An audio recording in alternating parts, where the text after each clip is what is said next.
நீங்கள் பார்த்து கொண்டிருப்பது 24 நியூஸ் தமிழ்.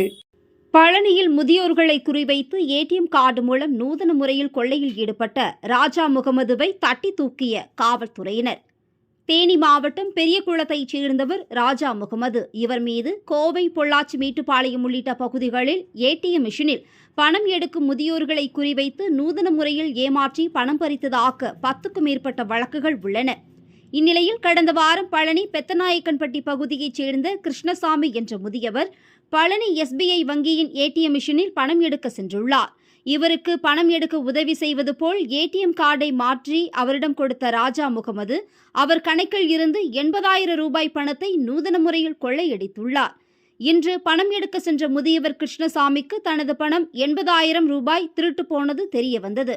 பழனி நகர் காவல் நிலையத்தில் புகார் அளித்ததன் பேரில் வழக்கு பதிவு செய்த போலீசார் ராஜா முகமதுவை கைது செய்து காவல் நிலையத்திற்கு அழைத்து சென்று விசாரணை மேற்கொண்டனர்.